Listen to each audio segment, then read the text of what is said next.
Hello guys, this is Aperture here and I'm back with another video, and in this video we'll be taking a look at the recently released system requirements for the upcoming game from Ubisoft, Far Cry Primal. The minimum system requirements in terms of the OS is the Windows 7, Windows 8.1 and Windows 10, the 64-bit versions only, so it only requires 64 bits.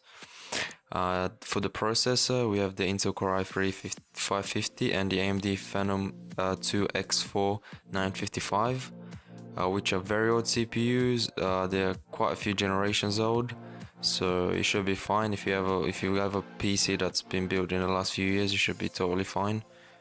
For RAM, it's only 4 GB, which is pretty low as well, so most people should have at least 8 GB in the system. And for graphics cards, we have Nvidia GeForce GTX 460, 1 GB, and the AMD Radeon HD 5770, 1 GB as well, which are again pretty old graphics cards, and meaning that the game shouldn't be extremely hard to run for at least 720p and 30 FPS, which I think is what the minimum requirements are aimed at. So if you want to play it, then if you have a PC built in the last few years, you should be totally fine in playing it. But you will be playing at pretty low settings and frame rates as well. But for the recommended settings, which is what most people should be aiming for, to have at least to get a good gaming experience for them, it's recommended to have get, as I said, as the minimum requirements, the operating system is the same: Windows 7, Windows 8.1, Windows 10, 64-bit versions only. But the processors go up quite a bit. For this, we have for the Intel side, we have the Intel Core i7-2600K, which is a couple of generations old. I think 3 generations old CPU, but it's still relevant today. And the AMD FX-8350 as well, which is again a pretty old CPU, but it's still pretty powerful.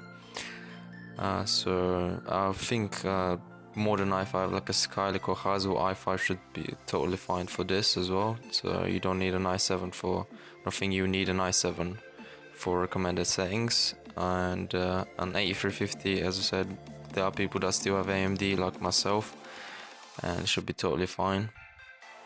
And for RAM, again, it's 8 GB, which what most people should have at the moment. This time of age, I say 8 GB is extremely cheap at the moment, and which is standard for most games to recommend 8 GB of RAM. And for video card, we have a GeForce GTX 780 or an AMD Radeon R9 which are pretty mid-range at the moment cards.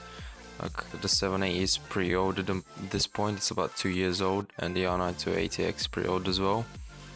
But if you have any sort of mid-range card, you should be able to play this game without a problem at 1080p and good frame rates or good settings. So the recommended requirements are not that big of a deal. They don't seem to indicate that the game will be extremely hard to run.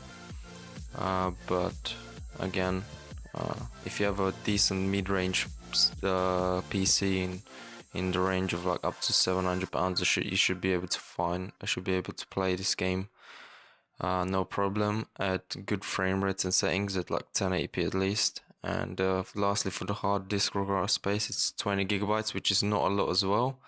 Surprisingly low.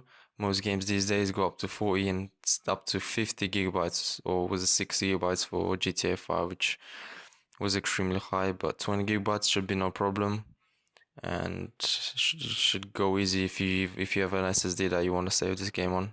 So this is it for the video, guys. Hope you enjoyed it, and if you liked it, make sure you give me a thumbs up, as it does help, and subscribe to my channel for more videos like this.